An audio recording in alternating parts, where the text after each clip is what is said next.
I just returned from a weekend fishing trip in the misty hills of northern Oregon, craving the quiet sight of my empty dirt lot next to the old shed on my property.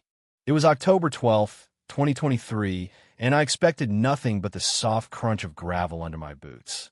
Instead, a hulking silver RV loomed there like an uninvited guest, its shiny bulk blocking the sunset. Folding chairs were scattered around. A clothesline sagged with damp towels tied to my rickety fence, and a tacky plastic pelican was jabbed into the soil like a flag of conquest. I stood there, dumbfounded, taking in the nerve of it all. Then the RV door creaked open, and out stepped Monica, sporting a floppy straw hat and clutching a glass of iced tea like she was the Duchess of my backyard. She spotted me, gave a lazy wave, and chirped, "Oh, you're back. I was afraid you'd miss my mindfulness picnic." That's when I knew this wasn't a mix-up. This was a takeover, and I wasn't about to just stew in my anger. I was going to make her regret it. Monica and I barely knew each other. She was the kind of neighbor you notice from a distance, always barking at delivery drivers or slipping passive-aggressive notes in mailboxes about unapproved mailbox designs. She was the self-appointed sheriff of the nearby Pine Crest subdivision. But my land? It sat just outside their jurisdiction, a fact that made her audacity even more infuriating. My property was my sanctuary, free from HOA nonsense, yet here she was planting her mobile mansion on my lot like she owned the deed. I tried to be reasonable at first. Maybe she'd had a breakdown or an emergency. So I approached, swallowing my irritation, and asked if she needed help. She cut me off mid-sentence, flapping her hand like I was a pesky fly, and claimed she had a verbal agreement with the neighborhood council to park there temporarily. I blinked, stunned. Neighborhood council? I own this land outright. There was no council, no agreement, no nothing. I told her, calm but firm, that this was my property, not a public campground, and she needed to move her RV now. She smirked, took a slow sip of her tea, and said, "Well, it's not like you were using the space, so I figured you wouldn't care." Then she turned, sauntered back into her RV, and shut the door, leaving me standing there as wind chimes tinkled mockingly from her awning. I was speechless, rooted to the spot for a good minute. Then I circled the RV, assessing the damage. She churned up my gravel, flattened a row of young maple saplings I'd planted last spring, and cracked a stone border by the field. Tire tracks scarred the grass all the way to my back gate, which she'd unlocked without permission. Taped to it was a note in her loopy handwriting. Needed access. Hope you don't mind. Spoiler, I minded. A lot. By the next morning, she'd doubled down. More lawn furniture appeared, along with solar lanterns, a portable speaker blaring acoustic covers, and God help may a compost bin tucked in the corner. She was turning my land into her personal glamping retreat. The breaking point came when I saw two strangers emerge from the RV with beach towels. I stopped them, demanded to know who they were, and they sheepishly explained they'd booked a rustic RV experience for 3 nights through an online rental site. I nearly lost it. Monica was renting out her RV on my property for profit. When I confronted her, she acted like I was the one being unreasonable. "You should be grateful," she said, adjusting her hat. "I'm bringing vibrancy to this dead space." I told her move the RV or I'd call the cops. She shrugged, said, "Good luck, I've got guests booked all week," and locked herself inside. I called the sheriff. An officer arrived that afternoon, surveyed the scene, and knocked on Monica's door. She emerged, all smiles, offering him a lemonade and spinning a tale of a minor neighborly dispute. She even produced a stack of flimsy documents claiming she had temporary land use rights. The officer asked if I'd served a formal trespass notice. I hadn't, because who expects to need one against a neighbor? He sighed, said it was a civil matter for now, and left. The next few days were hell. Strangers traipsed through my lot like it was a bed and breakfast. Monica's generator roared all night. Her yappy dog never shut up, and someone tossed soda cans into my flower beds. She strutted around like she was hosting a festival, oblivious to my growing fury. I started documenting everything every guest, every piece of litter, every cent she was pocketing. I snapped photos, recorded videos, and even pulled aerial shots from a drone I use for work. I labeled the file Monica's Land Grab. Then came the sign. One evening, I found she'd spray-painted "Private Property Do Not Tow" in bold blue letters across the RV's side. My land, her claim. That same day, I noticed a hose snaking from my shed spigot to her RV's water tank. She was stealing my water without asking, without paying, without a shred of guilt. That's when I stopped fuming and started smiling. This wasn't just about evicting Monica.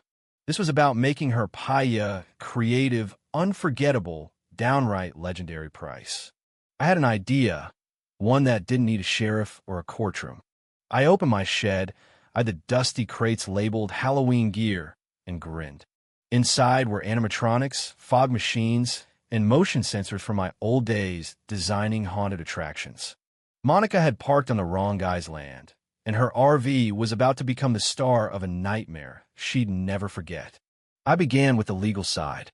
I'd already posted a property lien notice weeks earlier, which Monica ignored. With help from a lawyer friend, I filed for ownership under estate law for unclaimed or abandoned property after proper notice. Her do not tow sign, I included it in the filing as evidence of her negligence. While the paperwork churned, I got to work on the RV. At first, I kept it subtle. I hid a Bluetooth speaker under the RV and played eerie whispers at dusk. Then I rigged a motion sensor in a nearby tree to trigger ghostly moans. Monica stormed out in sweatpants, shouting into the dark, but found nothing. She accused me of harassment. I blamed the wind. She vowed to investigate, which only made me smile wider. Once the court granted me temporary possession of the RV, I taped the notice to her door with a neon sticker screaming "Unauthorized Vehicle." She flipped out, live streaming her rant to a handful of followers who mostly mocked her, but it was too late.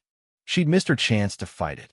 The RV was mine, and I was going to turn it into a horror show. When Monica left for one of her insufferable wine and cheese meetups, I moved fast. My buddies from a local theater group showed up with tools, lights, and a twisted sense of humor.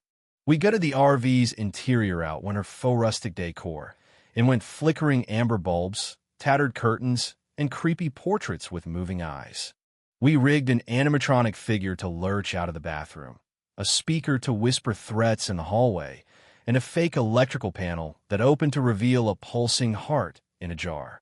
The exterior got a vinyl wrap to look like a derelict asylum, complete with bloodstains and "Stay Out" scrawled in jagged letters. I named it The Curse of Monica's Trailer and got a spot at a nearby harvest festival. The sign out front read, "Enter if you dare, but she's still watching." Night one was a smash. People screamed, laughed, and stumbled out, raving about the experience. A display board explained how the RV was reclaimed from illegal parking, with a QR code linking to before and after photos. The crowd loved it.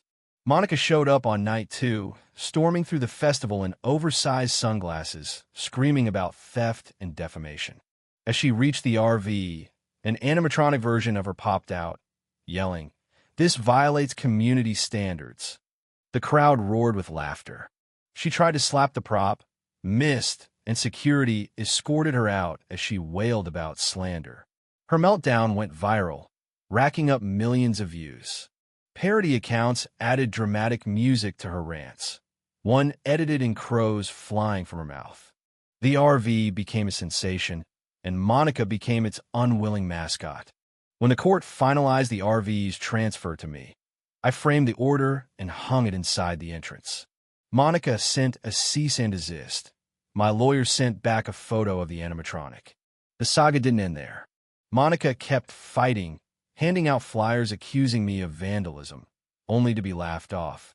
She snuck into the RV one night, triggering every scare effect and getting trapped in a fog-filled hallway with a zombie prop. The security footage of her screaming went viral, too. She sued for emotional distress, but the judge tossed the case, calling her actions a masterclass in self-inflicted consequences.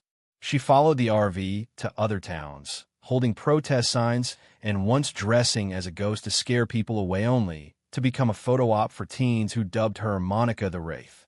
The RV tour grew into a franchise, with merchandise like Don't Park Like Monica bumper stickers and a second haunted RV themed around suburban nightmares. A film studio even bought the rights for a dark comedy, ensuring Monica got no profit from her infamy. By fall 2024, the RV was a cultural phenomenon. At our final event, a massive Halloween carnival, thousands came to see the original RV, now a preserved relic.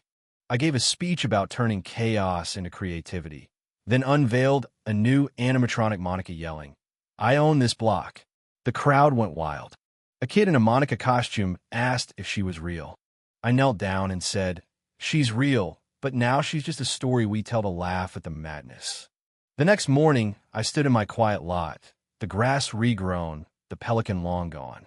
Monica had tried to steal my space, but she'd handed me a stage instead. Her RV, once a symbol of her arrogance, was now a legend of poetic justice. So what do you think? Was I too harsh, turning Monica's mistake into a public spectacle, or did she deserve every second of it?